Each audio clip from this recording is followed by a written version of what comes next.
상태라는 제목으로 하나님 말씀 함께 나누도록 하겠습니다. 우리가 지난 시간에 한번 또 떠올려 보겠습니다. 우리가 지난 시간에는 로마서가 어떻게 구성되어 있으며, 그래서 사도가 왜 로마서 1장 18절부터 3장 20절까지의 말씀에서 그토록 장황하게 하나님의 진노와 하나님의 심판을 이야기했고, 또 그러한 하나님의 진노와 심판을 야기한 인간의 죄로 말미암은 인간의 불의와 경건치 않음에 대해서 이야기했는지 우리가 함께 살펴보았습니다. 여러분, 사도가 로마서를 통해 궁극적으로 말하고 싶어하는 것은 한 가지죠. 바로 그것은 이신칭이라 불리는 믿음으로 말미암는 하나님의 의입니다. 로마서 전체를 통해서 사도 바울이 말하고 싶어하는 것은 한 가지, 이신칭이라 불리는 믿음으로 말미암는 하나님의 의예요. 사도는 이러한 로마서의 대주제를 로마서 1장 16절과 17절에서 가장 먼저 두 가지식적으로 이렇게 언급했죠. 이렇게 말합니다. 내가 복음을 부끄러워하지 아니하노니 이 복음은 모든 믿는 자에게 구원을 주시는 하나님의 능력이 됨이라. 먼저는 유대인에게요 그리고 헬라인에게로다. 복음에는 하나님의 의가 나타나서 믿음으로 믿음에 이르게 하나니 기록된 바 오직 의인은 믿음으로 말미암아 살리라 함과 같으니라. 여러분, 이것이 바울이 로마서 전체를 통해 말하고 싶어하는, 기독교가 말하고 싶어하는 은혜의 복음의 핵심이자 한 가지 주제라고 말씀을 드릴 수 있습니다. 여러분, 지금 이 로마서 1장 16절과 17절 말씀이 얼마나 중요한 말씀이냐면, 이 두 구절의 말씀이 루터가 종교개혁을 일으킨 여러분 어떤 시작이 되는 말씀이다, 이렇게 말씀을 드릴 수가 있습니다. 그리고 바울은 이제 이러한 은혜의 복음 혹은 이신칭의 복음을 이제 3장 21절부터 이제 본격적으로 펼쳐나가기 시작을 하는 것이에요. 그러니까 여러분, 서두에서 두 가지식적으로 로마서 전체의 주제를 말했죠. 16절과 17절에서. 그리고 이제 다시 3장 21절부터 본격적으로 그 이신칭의 복음을 이제 16장 마지막 절까지 계속해서 펼쳐나가는 것입니다. 그런데 바로 그 중간에, 즉 1장 18절부터 3장 20절까지의 말씀에서 사도는 그 은혜의 복음의 선제적인 조건이자 이신칭의 복음의 기초가 되고 토대가 되는 것을 말한 거예요. 그게 뭐였습니까? 죄에 대해서, 의에 대해서, 심판에 대하여 촉구하는 회개의 메시지가 바로 그것입니다. 그러니까 회개의 메시지를 먼저 던진 거예요. 율법으로 먼저 정죄를 한 후에 정죄를 당한 자들이 바로 그렇게 정죄를 잊게 한 율법의 손을 잡고, 모학 선생인 율법의 손을 잡고 다시 그리스도 앞으로 나오도록 하는, 그래서 그리스도로 말미암아서 있게 되는 은혜의 복음이 무엇인지를 3장 21절부터 16장까지 펼쳐나가는 것이다, 이렇게 하는 것이죠. 그래서 여러분, 이 복음의 이야기는 본격적으로 3장 21절부터 시작되는 것이다, 이렇게 말씀을 드릴 수가 있습니다.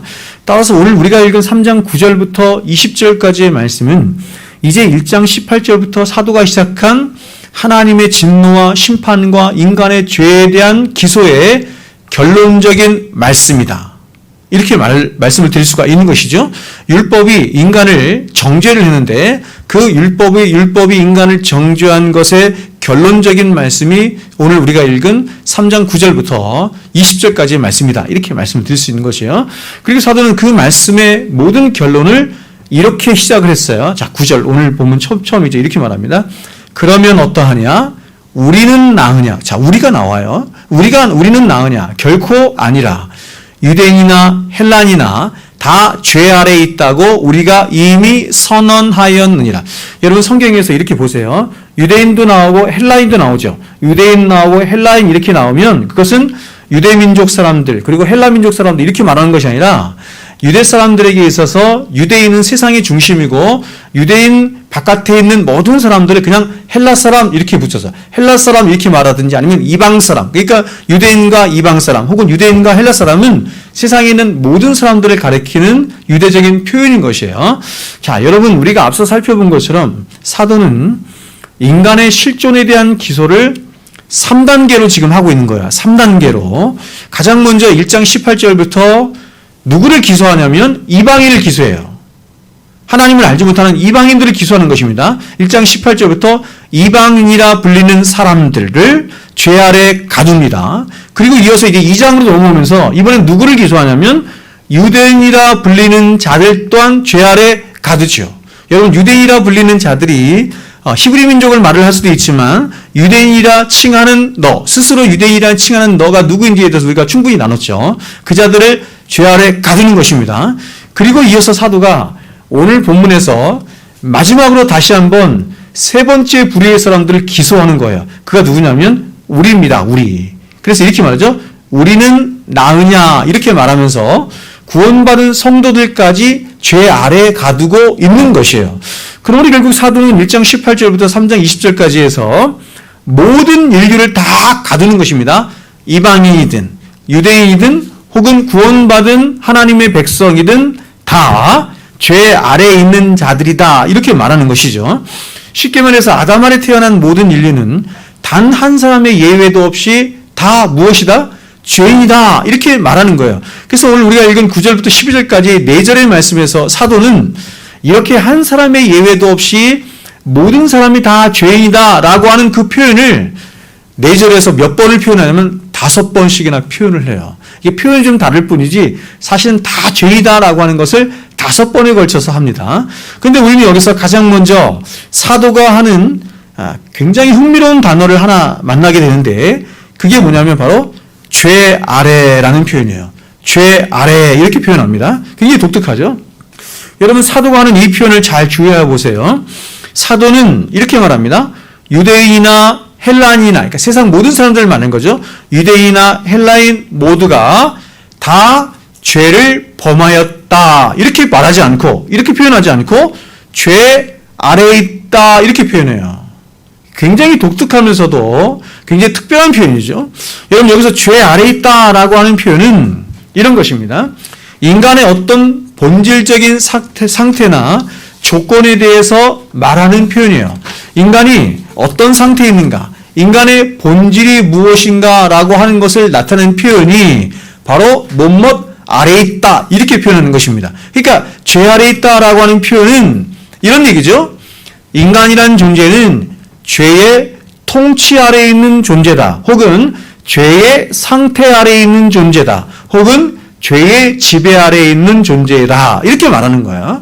여러분, 우리가 신앙생활 하면서 알아야 할 중요한 사실 중에 하나는 바로 성경은 저와 여러분이 이 땅에서 얼마나 선한 삶을 살았고 얼마나 성공한 삶을 살았는지 혹은 얼마나 사람들에게 인정을 받는 삶을 살았는지 또 반대로 얼마나 우리가 많은 죄를 짓는 삶을 살았는지 혹은 얼마나 가난하고 실패한 인생을 살았는지 이런 것에 대해서는 사실상 성경에 거의 관심이 없어요.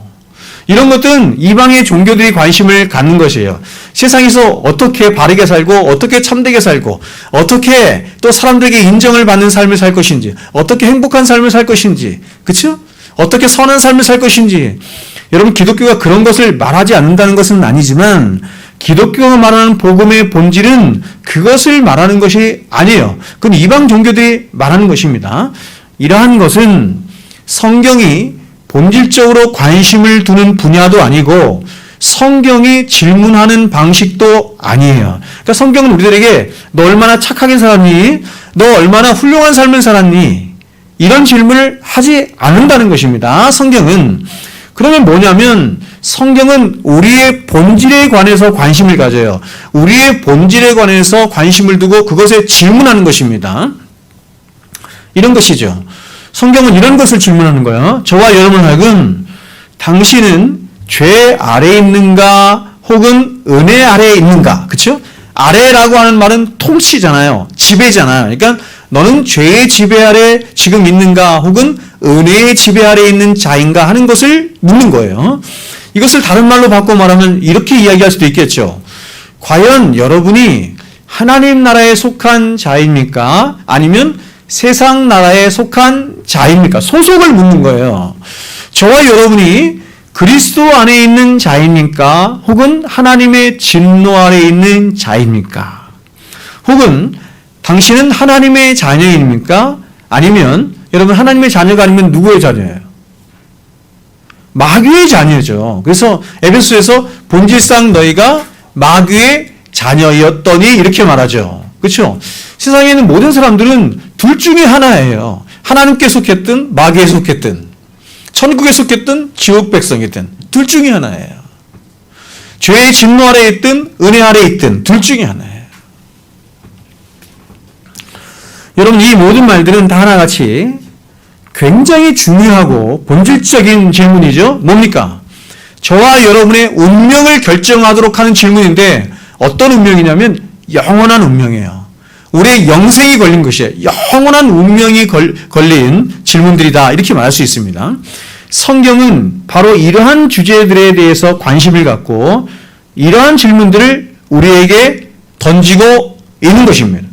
다시 말하면 저와 여러분의 유일한 판단자 되시고 심판자 되신 하나님은 저와 여러분이 얼마나 이 땅에서 훌륭한 삶을 살았는지, 남들에게 인정을 받는 삶을 살았는지, 얼마나 세상에서 출세하고 성공한 삶을 살았는지 이런 것은 사실상 관심이 아니에요.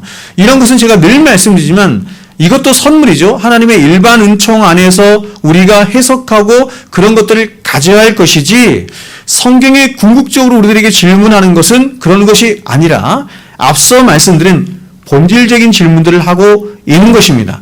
당신은 어디에 속한 자입니까? 하는 것을 묻는 것이에요. 당신은 그리스도 안에 있는 자인가? 혹은 마귀에게 속한 자인가? 이것을 묻는 겁니다. 그것으로 저와 여러분을 세상의 유일한 판단자 되시고 심판자 되신 하나님께서 그것으로 우리가 어디 있느냐라고 하는 것에 따라서 우리의 영원한 운명을 결정하시겠다 이렇게 말씀하는 거예요. 여러분 자격과 조건으로 가득 찬 이 세상, 자 얼마나 다릅니까? 이 세상은 자격과 조건이라고 하는 것으로 가득 찬 이 세상이에요. 누가 보아도 인정할 만한 어떤 선하고 훌륭한 삶을 산 사람을 구원받은 백성이다 혹은 성공한 사람이다 라고 말하는 것을 전혀 주저하지 않고 싶어하는 세상입니다. 그러나 여러분 하나님의 나라는 이러한 인간의 의나 공로나 자격으로는 절대로 갈 수 있는 나라가 아니다. 성경이 관심을 두는 것은 그러한 것에 절대로 관심을 두지 않는다라고 성경이 말씀하는 것이에요. 이것을 잘 알아야 합니다. 세상에 있는 모든 종교들과 근본에서 완전히 다른 것이에요. 여러분 이 세상을 정말 남을 위해 헌신하고 자신을 다 내어주는 그런 누구나 인정할 만한 가장 훌륭한 삶을 살고서도 가장 탁월한 종교적인 삶을 살고서도 전혀 그리스도인이 아닐 뿐만 아니라 하나님 백성이 아닐 수도 있다는 사실을 우리는 알아야 해요. 그렇죠? 가장 대표적인 사람이 여러분 온 세상 사람들이 다 인정하고 존경하는 어떤 그렇죠? 불교계의 어떤 굉장히 유명한 스님이나 혹은 카톨릭의 어떤 신부나 그죠? 자 제가 이름은 언급하지 않겠습니다. 그런 사람들 우리 성경은 복된 사람이다 이렇게 말하지 않아요. 이렇게 말하지 않습니다. 사람들은 다 그렇게 인정할지 모르지만 그렇게 인정하지 않아요. 오히려 여러분 예수 그리스도 옆에 예수님이 죽으실 때 십자가에 죽으실 때 바로 옆에서 평생을 강도치다가 죽은 그 사람을 성경은 복받은 자다 이렇게 말을 하는 것이에요.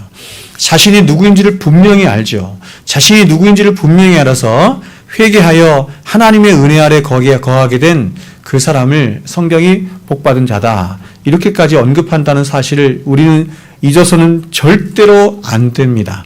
성경이 말하는 선이라고 하는 것이 어떤 것인지를 잘 알아야 돼요.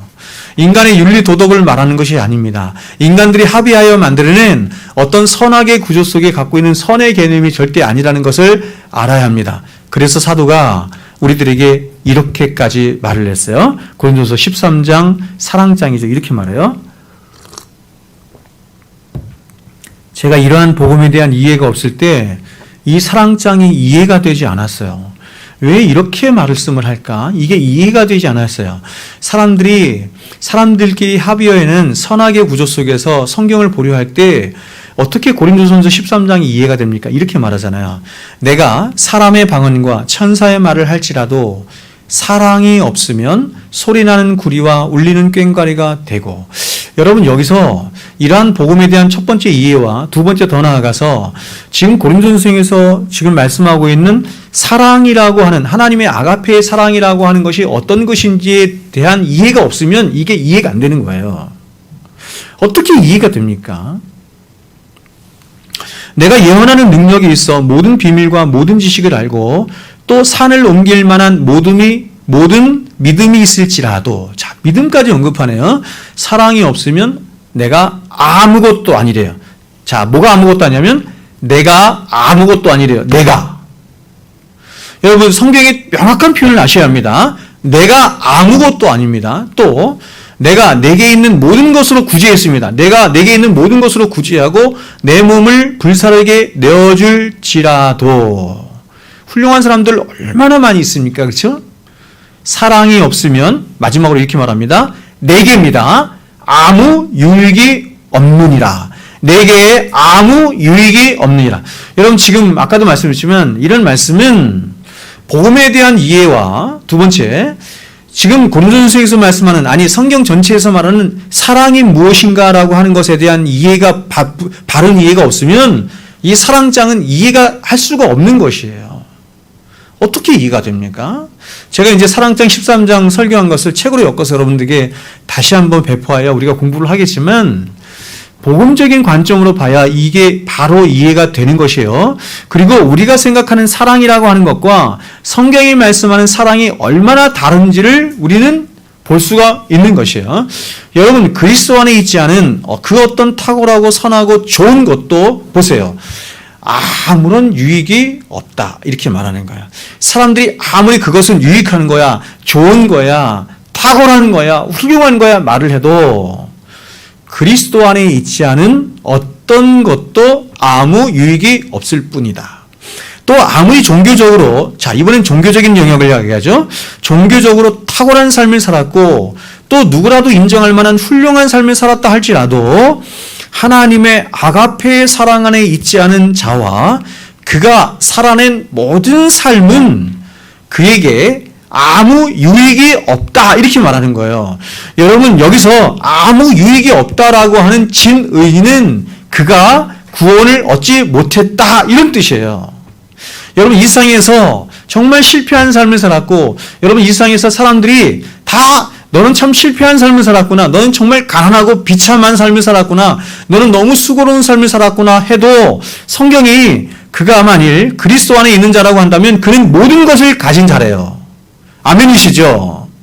영원한 세계와 이 세상은 비교할 수 없는 거예요. 그래서 아무 유익이 없다라고 하는 말은 그런 뜻이에요. 아무 유익이 없는 것은 네가 영생을 소유하지 못했다 이런 뜻입니다. 사도는 아무 유익이 없다라고 하는 말을 오늘 본문 12절에서는 아무 유익이 없다는 말은 고린도전서 13장에서 한 말이잖아요. 근데 이 말을 오늘 본문 12절에서는 뭐라고 얘기했어요? 이렇게 말했어요. 다 치우쳐 한 가지로 무익하게 되고, 이렇게 표현했다. 똑같은 말이에요. 다 치우쳐 한 가지로. 야, 너희들이 이런 행동도 하고 저런 행동도 하고 이런 열매도 맺고 저런 열매도 맺고 사람들이 인정할 만한 많은 것들을 다 했지만, 그러나 그 모든 것들 다 치우쳐서 한 가지로 다 뭉쳐봐. 다 무익한 거야. 이렇게 말하는 거예요. 이제 이렇게 사도가 모든 사람은 다 죄 아래에 있다고 가장 근본적인 선언을 한 이후에 사도는 바로 다음 절에서부터 그러한 자신의 논지를 이제 입증해 나가기 시작하는 것이야. 그런데 사도는 그러한 자신의 논증을 사람의 유전이나 경험이나 철학과 같은 것을 가지고 하는 게 아니에요. 당연하겠죠. 그러한 것을 가지고 가면 누가 동의를 하겠어요? 철학은, 그렇죠? 철학이나 사상이나 사람의 경험이나 유전 같은 걸 얘기하면은 엄청난 논쟁이 붙을 거 아니에요. 그게 특별히 지금 히브리 사람들에게 말하는 것이기 때문에 지금 사도는 무엇을 가지고 말하냐면 유대인들이 가장 귀하게 여기고 절대적인 기준으로 삼는 그것을 가지고 논쟁 표현. 그게 뭐예요? 성경이죠. 구약 성경. 가장 절대적인 기준을 삼는 구약 성경을 가지고 자신의 논지를 펼쳐나가는 거예요. 지금 말한 모든 사람이 다 죄 아래 있다라고 하는 것을 이미 보세요. 너희들이 가지고 있는 구약 성경이 이미 다 말씀하고 있다. 이렇게 말하는 거예요. 즉 사도는 10절부터 18절까지의 말씀이죠. 결론이에요. 율법이 정죄하는 결론인데 이 결론의 말씀을 구약 성경 6곳에서 6곳이 다 어디냐면 시편과 이사야의 말씀이에요. 시편과 이사야의 말씀을 인용하면서 바로 자신이 논증하고 있는 바 모든 인간이 죄인이라고 하는 사실을 이사야와 시편에 있는 말씀을 들어서 논증하는 거예요. 입증하는 거예요. 그래서 우리가 10절을 보면 뭐라고 얘기했어요, 사도가? 기록된 바, 이렇게 얘기하죠. 그렇죠? 기록된 바. 어디에 기록됐어요? 구약 성경에, 이사야에, 시편에 기록된 바. 이렇다는 것입니다. 나의 논지가 지금 내가 처음 너희들한테 말하는 것이 아니라 이미 너희들이 생명처럼 여기기는 구약 성경에 이미 다 논증된 바잖아. 하나님의 말씀으로 주신 바잖아. 이렇게 말하는 거예요. 됐죠? 자, 그러면 이제 사도가 어떻게 구약 성경의 이사야나 시편의 말씀으로 인간의 죄된 실체를 논증해 가는지 한번 살펴보겠습니다. 먼저 사도는 첫 번째로 10절부터 12절의 말씀을 통해서, 자, 오늘 우리가 읽은 본문이죠. 10절과 12절의 말씀을 통해서 죄 가운데 있는 인간의 보편적인 상태가 어떤 상태인지를 진술해요. 이어서 사도는 14절부터 18절까지의 말씀을 통해서 이번에는 그 구체적인 죄된 행동으로 인해 나타난 죄의 특별한 양상들을 말해요. 죄의 특별한 양상들. 이걸 이렇게도 말할 수 있습니다. 여러분, 이렇게도 말할 수 있어요. 죄가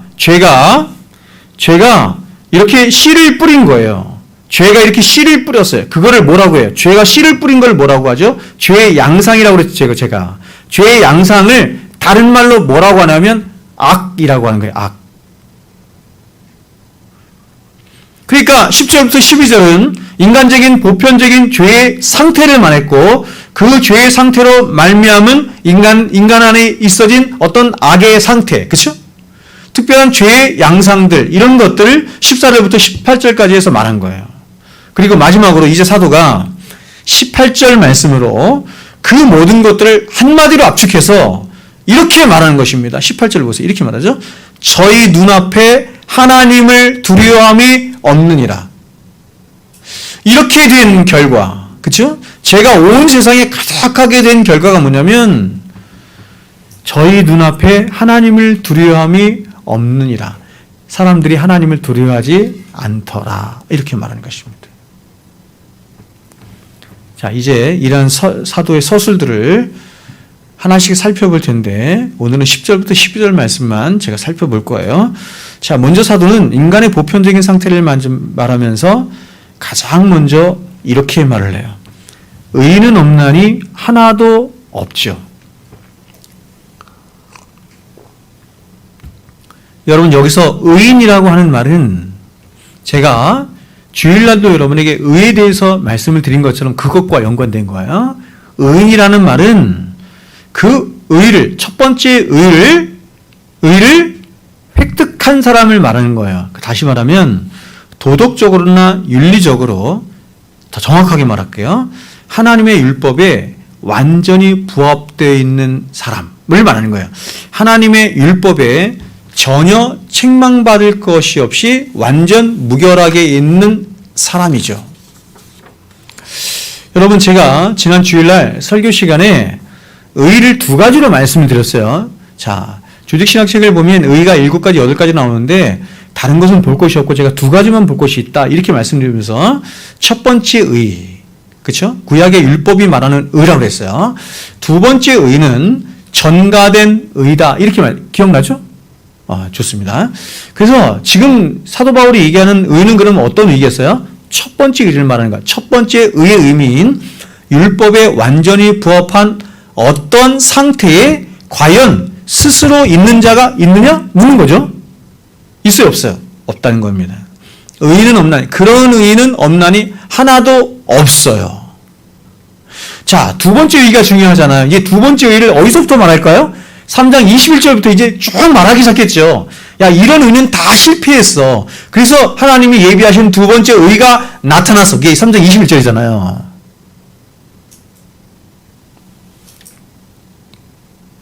자, 그러면 여러분 보세요. 구약의 율법에 부합한 그 의의 상태에 있는 자가 의인이죠. 첫 번째, 그렇죠? 그러면 그렇게 율법에 완전히 부합된 의인의 삶을 성경이 어떤 삶이라고 말할까요? 이것은 이렇게도 말할 수 있습니다. 뭐냐면 하나님이 사람을 창조하신 창조의 목적과도 부합된 거예요. 하나님은 그렇게 의의 율법에 부합된 삶을 살아가기를 원하셔서 그렇게 율법에 부합된 삶을 살아가는 자를 하나님이 창조하신 거예요. 여러분, 그것에 대해서 예수님께서 말씀하셨거든요. 신명기에서도 하나님께서 말씀하시고, 그렇죠? 신명기에서 말씀하시고 예수님께서 그것을 그대로 받아서 말씀하셨어요. 뭐라고 말씀하셨어요? 다시 말씀드릴게요. 613가지 구약의 모든 율법이 지향하는 바가 뭐였어요? 목적하는 바가 뭐였어요? 예수님이 그걸 이렇게 말씀하신 거예요. 613가지 모든 율법은 이걸 말하는 거야. 보세요. 마태복음 22장 37절에서 40절입니다.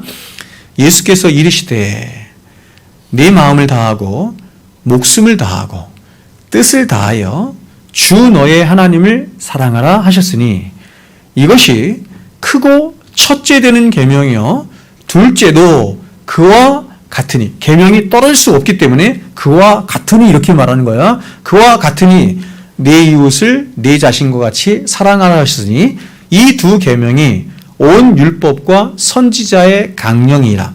구약에 있는 모든 613가지의 율법과 선지자들의 모든 가르침의 핵심이 뭐냐? 목적이 뭐냐? 목표가 뭐냐? 바로 이 두 가지다. 이렇게 말하는 거예요. 뭐예요? 하나님 사랑, 이웃 사랑이죠. 근데 여러분 이게 간단치가 않습니다. 그러니까 여러분 우리가 성경을 그냥 이렇게 슥슥 지나가면서 보지만 성경을 이 말씀을 자세하게 여러분이 정직하게 서서 이 말씀을 보면 아니 이게 무슨 이런 말씀을 어떻게 지켜? 이렇게 되겠죠. 잘 보세요. 과연 이 세상에 하나님을 사랑하는데 이렇게 사랑하래요. 마음과 뜻과 목숨을 다해 하나님을 사랑하래요. 그렇게 사랑할 사람이 있어요, 없어요? 그런 사람 없어요. 그래서 루터가 로마서를 읽으면서 하나님의 의가 나오면은 그때마다 절망한 거예요. 이 의 때문에 하나님의 의를 정의로 해석해서 justice, 정의로 해석해서 거기에 대해서 고민한 역사의 가장 대표적인 두 사람이 있어요. 제가 아는 두 사람. 그 한 사람이 누구냐면 루터고 또 한 사람이 누구냐면 성철 스님인 거예요. 아시겠어요? 어떻게 하면 내가 이 율법에 부합한 의를 이뤄서 내가 나를 만족하게 할까 하는 것, 하나님 앞에 만족하게 할까 하는 것에 대한 고민이 있었던 거예요. 그래서 루터도 성철 스님도 택한 게 뭐냐면 뭐 하는 거예요? 열심히 돛 닦는 거야. 열심히 고해성사하는 거였어요. 열심히 가서 기도하는 거였어요. 열심히 예배드리는 거예요. 여러분 루터가 여러분 사진을 보시면 알겠지만 이렇게 등치가 이렇게 크고 굉장히 건강한 사람이었습니다. 그런데 이 사람이 이 하나님의 의로 말미암아서 의에 대해서 얼마나 고민을 많이 했는지 젊은 날에 차가운 마룻바닥에서 몇 날이고 며칠이고 고행하고 금식하고 기도하는 일을 수없이 반복했어요. 자신 안에 조그만 죄악이라도 일어나면 이것을 참지 못하고 가서 고해성사를 했어요. 또 고해성사를 하고. 그래서 제가 지금 기억이 안 나는데 어떤 신부가 그 고해성사를 계속해서 해준 신부가 루터에게 그렇게 당부할 정도, 다시는 오지 말라고. 고해성사 하지 말라고. 다시는 나에게 오지 말라고. 그렇게 막 당부하고 또 당부할 정도로 그렇게 했어요. 근데 여러분 그 의를 이룰 수가 있었다 없었다? 없었다. 마찬가지죠. 성철 스님도 56년 동안 자신이 할 수 있는 모든 수행과 고행을 다 한 거예요.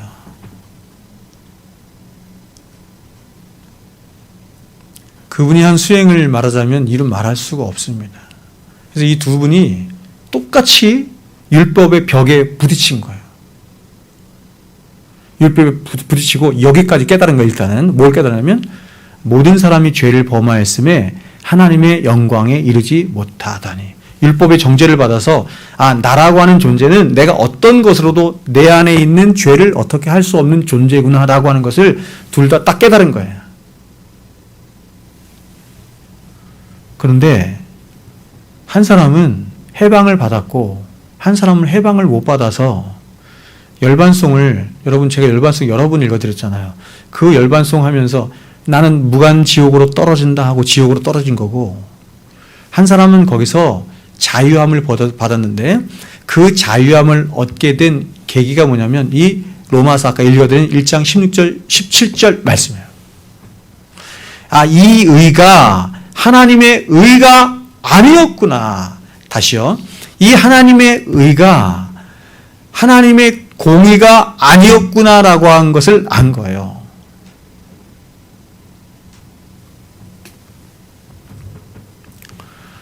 첫 번째 율법에 부합한 하나님의 의로는 누구도 구원받을 수 없구나라고 하는 것을 깨달았는데 3장 21절의 말씀이 번득 들어오면서, 그쵸? 율법과 선지자들에게 증거를 받은 또 다른 의가 오게 된 것이구나. 그 의가 누구로부터 왔다? 예수 그리스도부터 온 것이구나 라고 하는 것을 깨달은 것이에요. 그래서 루터는 제가 주일날도 말씀드렸지만 이 의를 깨닫자 지옥문이 열렸다 이렇게 말하는 거예요. 지옥문이 열려서 내가 해방을 맞게 되었다. 환호를 지른 거예요. 여러분, 지금 마태복음 22장 이 지금 말씀, 마음을 다하고 목숨을 다하고 뜻을 다해 주 너희 하나님을 사랑해.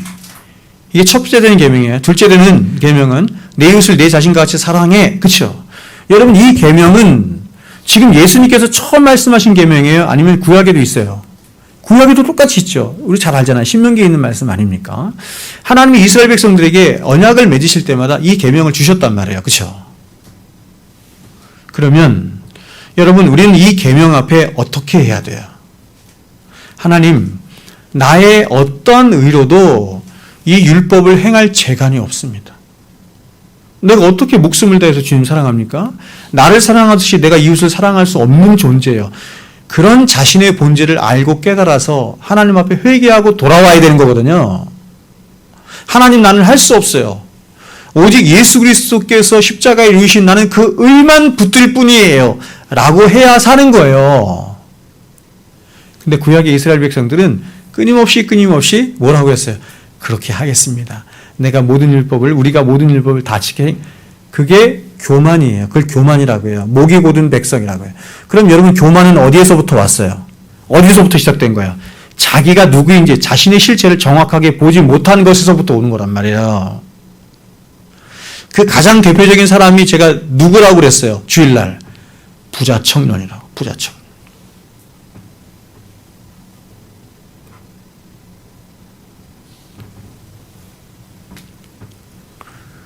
여러분, 우리는 이런 율법을 지켜 행할 수 없어요. 어떻게 목숨을 다해서 하나님을 사랑합니까? 그렇죠? 목숨은커녕 정말 그렇죠? 내 몸처럼 내 몸을 사랑하듯 이웃을 사랑. 그래서 하나님이 이웃을 딱 붙여줘 본 거야. 너 이웃을 사랑할 수 있는지 한 명. 누구예요? 남편이야. 아내인 거야. 세상에서 딱 한 사람 딱 지어준 거야. 네 이웃이야. 한번 사랑해봐. 사랑해지든가요? 택도 없는 얘기죠. 택도 없는 얘기죠. 자, 이제 두 번째 결과로 인류 안에 보편적으로 나타난 결과가 이것입니다. 깨닫는 자도 없고예요. 깨닫는 자도 없어요.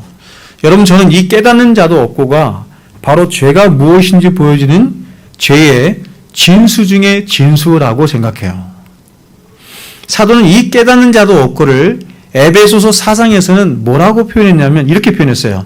총명이 어두워졌나니 라는 말로 바꾸었습니다. 총명이 어두워졌나니 라는 말로 바꾸었어요.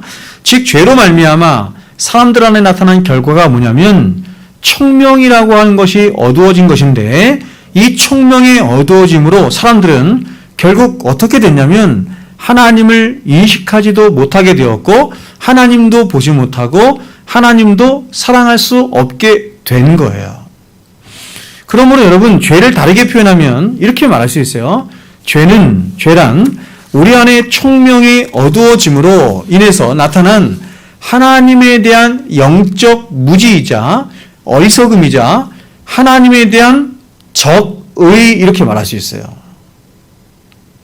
우리 안에 총명이 어두워지자 어떤 결과가 났냐면, 가장 1차적으로 하나님과의 관계에서 하나님에 대한 영적 무지가 일어났고, 어리석음이 일어났고, 하나님에 대한 적의가 일어났다. 이것이 모든 죄의 출발인 것입니다. 즉, 이 세상에 있는 모든 죄는 결국 하나님을 바로 알지 못하는 영적인 무지로부터 출발한 것이자 그 무지로부터 나온 것들이에요.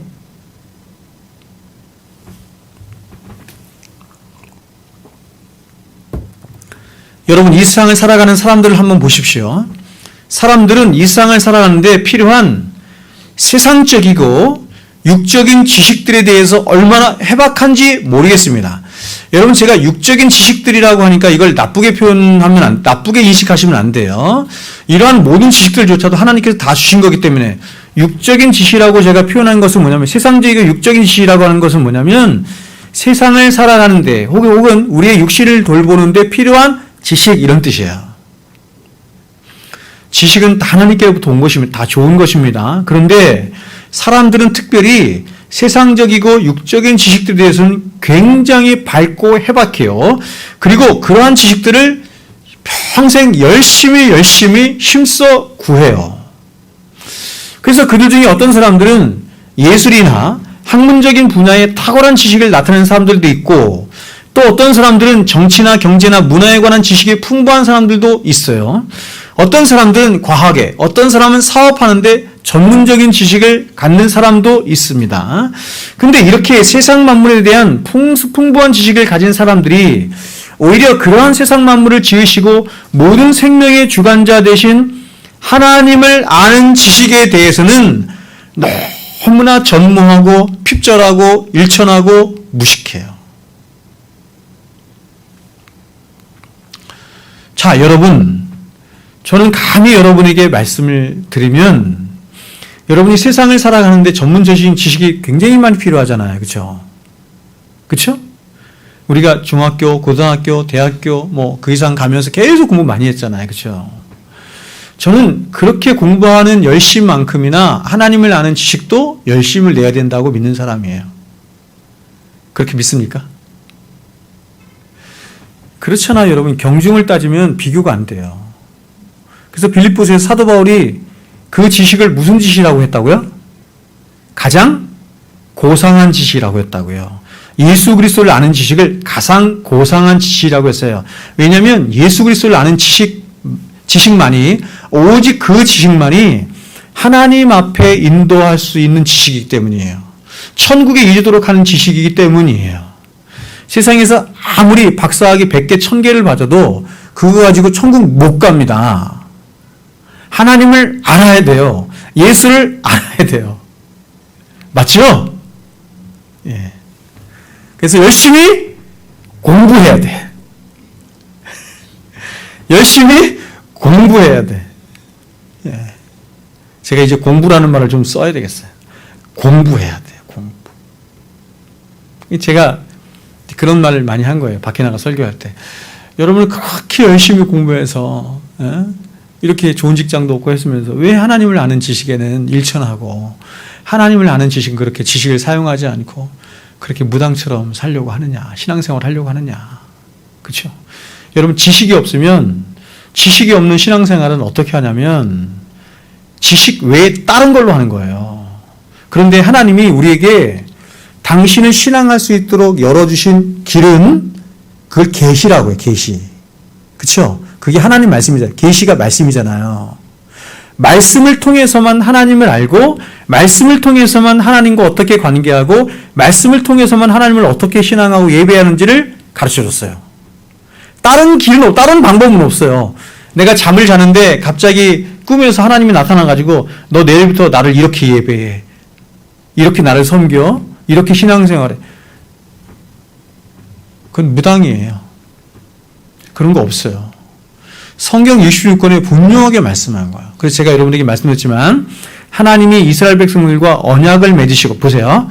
언약을 맺으시고 그 언약 백성된 이스라엘 백성들에게 이제는 나는 너희 하나님이 되고 너희는 나의 백성이 되기 때문에 너희와 내가 어떤 관계를 맺고 너희는 나를 어떻게 예배하고 너희들은 천국 시민으로서 그걸 이제 시민법이라고 하는데 시민으로서 어떻게 살고 어떻게 거룩하게 살고 어떻게 정결하게 살 것인지를 주셨죠. 말씀으로 법으로. 그걸 뭐라고 그래요? 율법이라고 한다면. 그걸 율법이라고 한다면.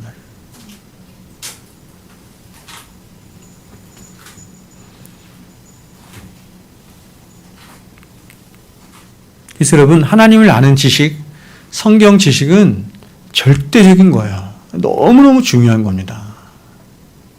다른 것으로 하면 된다 안 된다? 안 돼요. 제가 답답한 것 중에 하나가 뭐냐면 제가 평생 이거 가르치는 거잖아요. 이거 가르치잖아요. 근데 자꾸 사람들이 딴 얘기를 할 땐 제가 마음이 아픈 거예요. 어디서 봤대라든가 아니면 어떤 사람들이 그렇게 신앙생활 한다든가 소용없어요 여러분. 그런 건 다 거짓 신앙이에요. 어떤 신앙만이 참된 신앙이냐면 성경 말씀이 가르치는 대로 신앙생활을 해야 되는 거예요. 그게 참된 신앙인 줄로 믿습니다. 그러니까 여러분 신앙생활에는 여러 가지가 있는 게 아니에요. 오순절파 사람들이 신앙생활 약간 이상하게 하잖아요. 막 신비주의로 하잖아요. 그렇죠? 그러면 사람들은 생각하기를 신앙의 색깔에도 이런 색깔도 있고 저런 색깔도 있고 이런 색깔도 있는 거야. 다양한 거야. 아닙니다, 여러분. 아니에요. 그런 신앙은 왜곡된 신앙이에요. 왜냐하면 말씀에 근거한 혹은 말씀에 기초한 신앙생활이 아니기 때문이에요. 말씀보다는 자신의 경험이나 이런 거를 더 중요시하게 생각해요. 그래서 성령론도 되게 이상해 걔는. 그 사람들은 자기들이 성령론이 훨씬 더 능하대. 아니에요, 여러분. 성령을 바로 알아야 되는데 그 사람들은 성령을 바로 알지 못하고 있어요. 성령을 비인격적으로 대해요. 그래서 신앙생활에 가장 중요한 게 뭐냐면 지식이에요. 지식입니다. 지식. 하나님이 사람을 지으셨을 때도 지정의로 창조하셨잖아요. 이게 질서라고 그랬어요. 그래서 가장 먼저가 뭐냐면 지식이에요. 지식.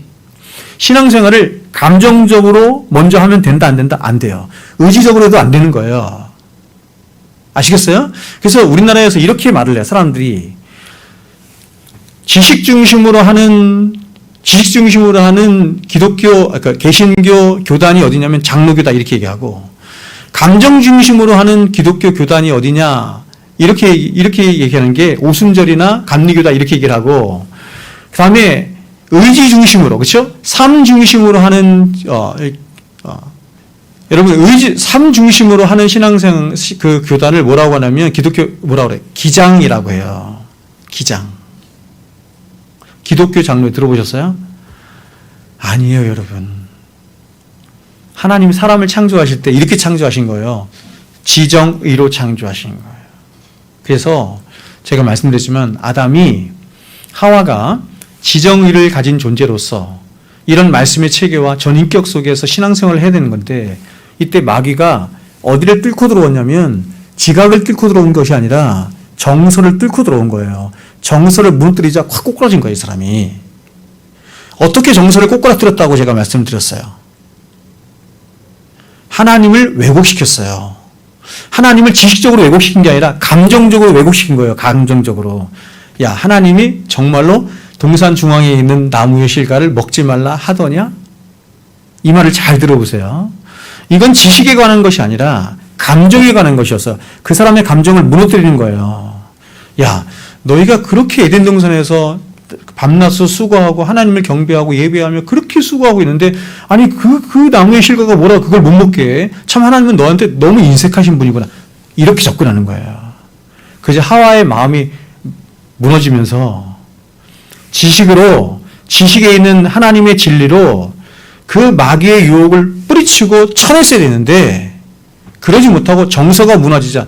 여러분, 우리도 그렇잖아요. 여러분, 신앙생활 하다가 감정적으로 감정이 나빠. 내가 어떤 성도와 싸웠어. 예를 들어서 치명적인 건 이거죠. 목사에 대한 감정이 나빠졌어. 목사를 미워하게 됐어. 신앙생활 못해요.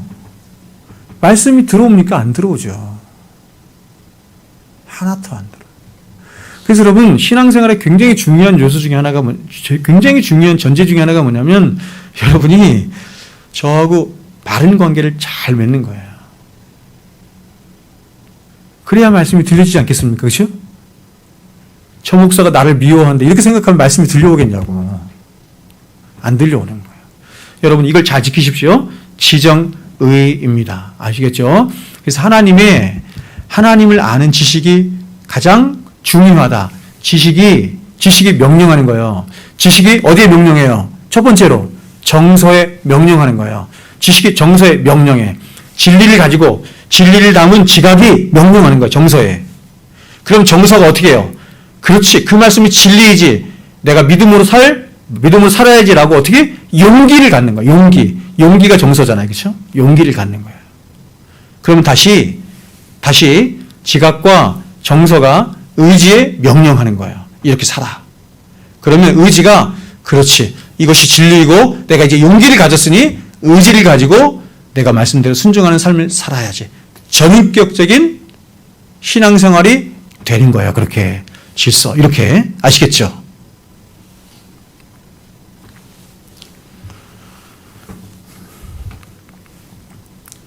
그런데 이렇게 세상 만물에 대한 풍부한 지식을 가진 사람들이 오히려 그런 세상 만물을 지으시고 모든 생명의 주인 되신 하나님에 대한 지식은 너무 모르는 거야. 그것은 바로 죄로 인해서 그들의 총명이 어두워졌기 때문에, 그래서 사람들은 하나님을 알지도 못하고 또 하나님에 대한 지식도 없기 때문에 하나님도 두려워하지 않을 뿐만 아니라 더 나아가서 죄가 무엇인지도 모르고 자신이 누구인지도 모르는 거예요.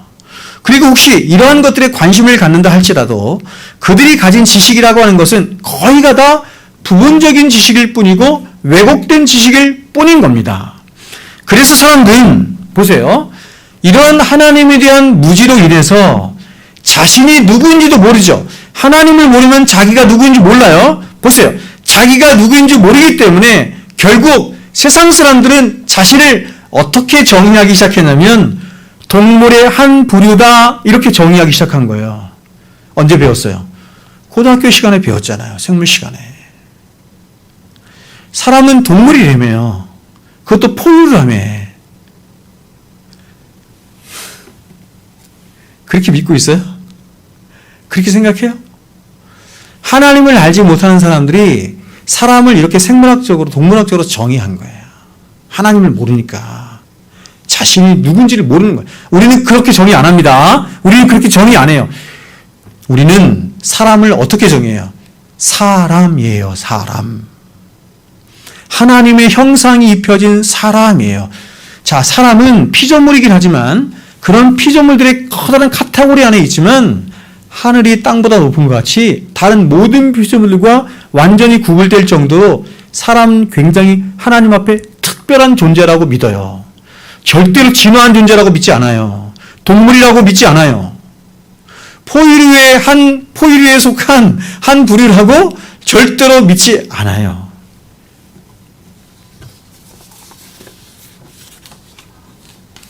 뿐만 아니라 이렇게 하나님을 향한 무지는 결국 거룩하신 하나님 앞에 한 번도 서지 못하게 하기 때문에 자신은 그 하나님 앞에 죄인이라는 사실과 그 죄로 인해서 자신이 어떠한 비참에 처해 있는지에 대한 지식도 전혀 알지 못하는 거예요. 그러므로 이렇게 하나님에 대한 지식이 결핍된 인간은 결국 참된 행복에 이르는 길이 무엇이며 또한 참된 구원에 이르는 길이 무엇인지 그리고 자신의 인생의 궁극적인 목적이 무엇인지도 알 수가 없는 것이에요. 우리를 지으신, 나를 지으신 하나님 앞에 가서 그 하나님을 만나고 그 하나님을 알 때, 그래서 그 하나님을 아는 지식으로 내가 누구인지를 정확하게 볼 때, 그때 비로소 나의 정체성을, 바른 정체성을 찾을 수 있는 것이고 나의 본연의 위치를 알게 되는 것입니다. 그래서 이렇게 하나님에 대한 지식의 결핍으로 이제 세 번째 인간에게 나타난 죄의 보편적인 결과가 세 번째가 뭡니까? 11절 보세요. 이렇게 말하죠. 하나님을 찾는 자도 없어요. 당연하겠죠. 여러분, 하나님이 인간을 창조하셨을 때 그 인간의 가장 중요한 특징 중에 하나는 뭐냐면 하나님을 가장 가까이 하고 싶어하고 하나님을 가장 즐거워하고 하나님을 가장 사랑하는 존재였다는 것입니다. 하나님은 사람을 그렇게 창조하셨어요. 사람은 하나님을 향해 목말라하고 하나님을 찾고 싶어하고 하나님을 사랑하는 존재예요. 그래서 이 세상의 어떤 것보다 하나님과 만나고 하나님 앞에 예배하고 하는 것을 자신의 인생의 가장 큰 기쁨이자 즐거움이자 복이라고 여겼어요. 첫째 인간은. 그런데 이런 인간이 죄로 말미암아 하나님에 대한 그 목마름을 잃어버린 거예요. 이 세상에서 인간이 가질 수 있는 최고의 복이자 영광이자 즐거움의 자리가 바로 하나님을 대면하여 만나는 기도의 자리이고 또 하나님을 찬양하고 예배하는 자리인 예배의 자리인 것인데 죄로 인해 타락한 인간은 이제 그 하나님을 만나고 그 하나님을 예배하는 자리가 가장 낯설고 가장 어색하고 어떤 면에서는 번패로운 자리까지 된 거예요.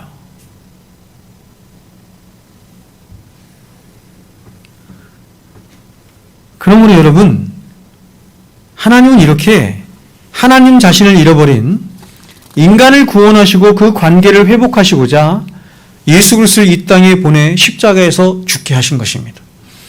그러므로 성경이 말씀하는 구원이란 바로 이렇게 하나님을 잃어버린 인간으로 하여금 예수 그리스도의 정결한 피로 깨끗하게 씻어서 이제 다시 그의 인생에 잃어버린 하나님을 찾고 구하며 하나님을 향한 끝없는 목마름과 사랑의 마음을 갖도록 해서 영원토록 하나님과 함께 살도록 하는, 그래서 영원토록 그 하나님을 즐거워하고 그 하나님을 사랑하고 그 하나님을 예배하는 자가 되도록 하는 것이 기독교 신앙, 기독교 구원이 말하는 목표예요. 그것이 목적이에요. 그래서 이 사람이 얼마나 성화되어 가는가 하는 것을 보는 척도가 뭐냐면 이 사람이 얼마나 하나님을 찾는가 하는 것입니다. 하나님에 대한 얼마나 큰 목마름을 갖고 있는가 하는 것입니다.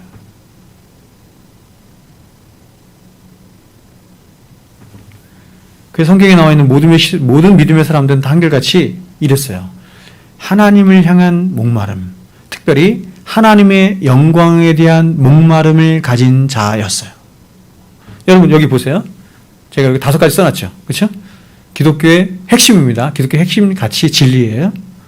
최종 목적이 뭐예요? 하나님께 영광이죠. 소요문 다 1번이에요.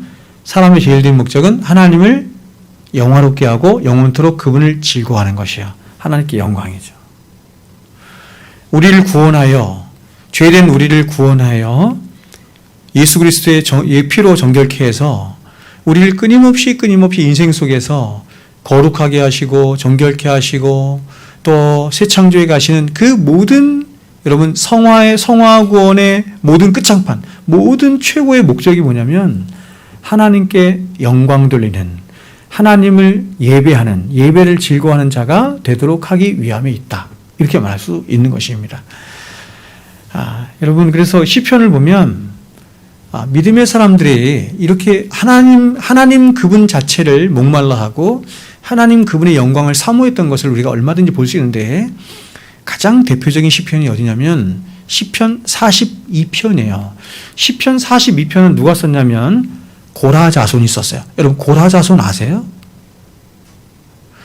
여러분 고라자손 하면 뭐가 제일 먼저 생각나죠?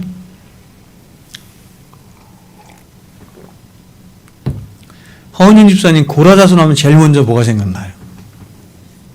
네, 구약에서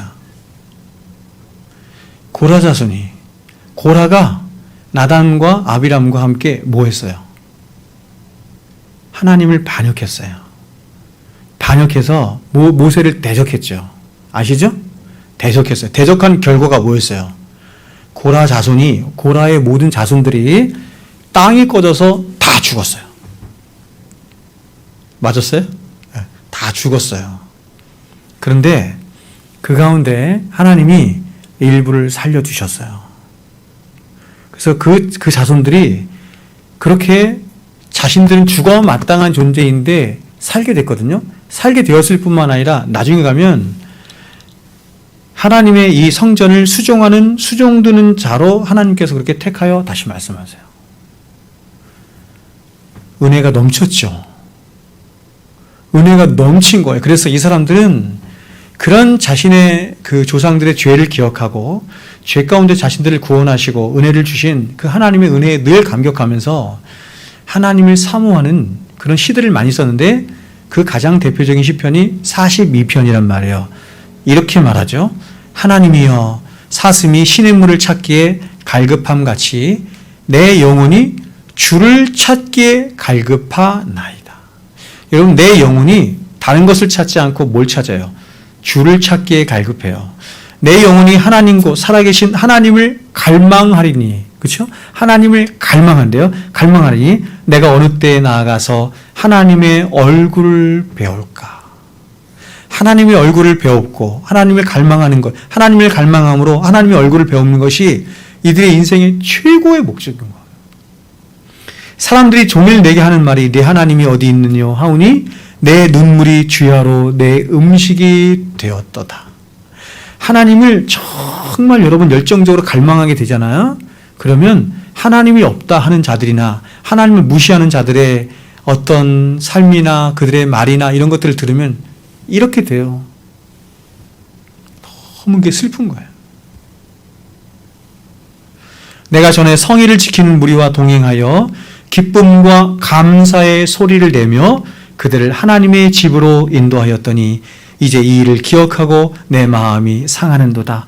내 마음아 내 영혼아 내가 어찌하여 낭망하며 어찌하여 내 속에서 불안해하는가. 너는 하나님께 소망을 두라. 그가 나타나 도우심으로 말미암아 내가 여전히 찬송하리로다. 자, 이제 죄가 가져온 인간의 보편적인 네 번째를 살펴보고 말씀을 마칩니다. 네 번째가 뭡니까? 12절 마지막에 보면 이렇게 말하죠. 다 치우쳐 한 가지로 무익하게 되고입니다. 다 치우쳐 한 가지로 무익하게 되고. 아까 우리가 살펴봤죠. 어디에서 말씀인지 봤죠. 여러분, 여기서 다 치우쳐라고 하는 말은 이런 뜻이에요. 길을 벗어나, 이런 말이에요. 길을 벗어나. 즉 타락한 인간은 하나님이 정하여 주신 생명의 길, 진리의 길에서 벗어나 있더라, 이런 말입니다. 이 치우쳐라는 말을 이사야 선지자는 이렇게도 우리에게 표현했어요. 들어보세요. 우리는 다 양 같아서 그릇 행하여 각기 제 길로 갔거늘.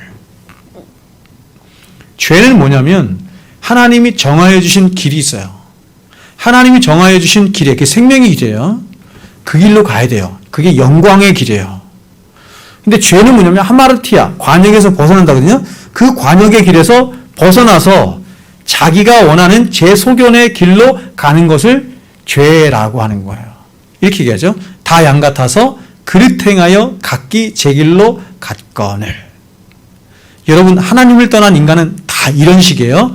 각기 제 길로 가요. 각기 제 길로 갑니다. 자기가 왕이고 자기가 하나님이기 때문에 내 길로 가는 거예요. 나를 위한 길로 가는 거예요. 여러분, 하나님이 정하여 주신 생명의 길, 진리의 길을 버리고 제 길로 가려는 악한 성향을 가진 존재가 타락한 인간이라는 것입니다. 그러나 여러분 보십시오. 그렇게 인간들이 각기 제 길로 간 결과는 한 가지 뿐인데 뭐라고 말해요? 12절 마지막에서 무익하게 되고예요. 무익하게 되고예요. 하나님을 버리고 인간들이 다 각기 제 길로 갔는데 그 모든 길에 하나도 예외 없이 다 무익하게 돼요. 이 무익하다는 말은 쓸모없다, 가치가 없다, 생명이 없다, 이런 말이에요. 여러분, 하나님을 떠난 인간은 그저 흙이요 죄덩어리일 뿐인 것인데 그런 흙이요 죄덩어리일 존재가 아무리 자신이 열심히 노력해서 의를 쌓고 공로를 쌓고 선을 쌓아봐야 거기에는 어떠한 생명도 가치도 없는 거예요. 그러므로 이렇게 하나님을 떠나 생명 자체를 잃어버린 인간이 아무리 살아봐야 살면 살수록 후회만 남고 또 하나님의 진노와 심판만이 쌓여가는 가장 비참한 삶을 살아갈 수밖에 없는 것입니다. 자, 마지막으로 하나만 더 볼게요. 사도는 12절에서 한 가지로 무익하게 되고 다음에 이렇게 말합니다. 선을 행하는 자는 없나니 하나도 없으며, 이렇게 마지막으로 말하는 거예요. 여러분, 성경이 말씀하는 선이 뭐냐면, 성경이 말씀하는 선은 본질적으로 하나님을 향해 서 있는 것을 선이라고 하고, 그 선에서 나온 어떤 행동을 선함, 이렇게 말하는 거예요. 즉 선이란 악과 반대되는 개념으로 하나님의 영광이라고 하는 오직 하나의 관역을 향해서 서 있는 상태를 선이라고 해요. 그러므로 하나님을 떠나 하나님을 향해 서 있지도 않을 뿐만 아니라 하나님을 향한 적이 가운데 살아가는 모든 인간들 안에서는 본질적으로 선이라고 하는 것이 있을 수가 없는 것입니다. 자, 여러분, 이상이 모든 인류가 처해 있는 인간의 악한 인간의 본성의 실체이자 어찌할 수 없는 인간의 처참한 현실이라고 성경이 말씀해요. 자, 그렇다면 이러한 인간은 과연 어떻게 되겠습니까? 이렇게 가장 처참한 실존에 처해 있는 인간들에게 이제, 그렇죠? 영원한 멸망에 처할 수밖에 없는 인간들에게 이제 로마서는 3장 21절로 가면서 위대한 선언을 하게 되는 것이에요. 그래서 그럼 3장 21절 말씀에 우리말 성경에는 나와 있지 않은데 원어 성경에는 뭐가 있다고 제가 말씀드렸어요. 그러나가 있어요. 그러나 너희가 이렇게, 자, 1장 18절부터 지금 3장 20절까지 우리 인간의 가장 처참한 현실을, 그쵸? 가장 처참한 본질을 정확하게 설명했어요. 그러면서 21절에 가면 3장 21절에서 그러나 이렇게 말하는 거예요. 그러나 너희에게 복된 소식이 있다, 이렇게 말하는 거예요.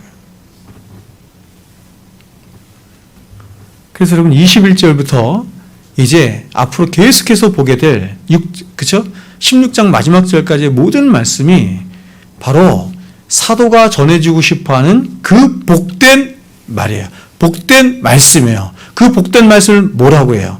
복음이라고 하잖아요. 근데 어떤 복음이냐면 특별히 이신칭의의 복음이라고 해요. 여러분, 이신칭의의 복음을 다른 말로 뭐라고 해요? 이신칭의의 복음을 다른 말로 제가 뭐라고 한다 그랬어요? 은혜의 복음이에요. 은혜의 복음이에요. 자, 21절, 24절까지 제가 한번 읽어드리겠습니다. 자, 보세요. 이제는인데 그러나가 있습니다. 그러나를 왜 빼는지 모르겠어요. 그러나를 굉장히 많이 빼요, 성경에, 한글 성경에. 그러나, 너무 중요한 건데, 그러나 이제는 율법에 하나님의 한 의가 나타났으니 율법과 선지자들에게 증거를 받은 것이라. 받은 뭐라고요? 의라. 곧 예수 그리스도를 믿음으로 말미암아 모든 믿는 자에게 미치는 하나님의 의인이 차별이 없느니라.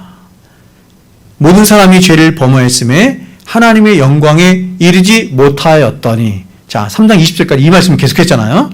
그리스도 예수 안에 있는 속량으로 말미암아 하나님의 은혜로 값없이 의롭다 하심을 얻은 자 되었느니라. 자, 여러분, 성경의 축소판이 로마서인데 로마서는 바로 이 복음을 전하고 싶어 하는 것입니다. 성경은 바로 이 복음을 전하고 싶어 하는 것이에요. 그리고 이 복음에는 말하기를 어떠한 차별도 없다, 이렇게 말하는 것입니다.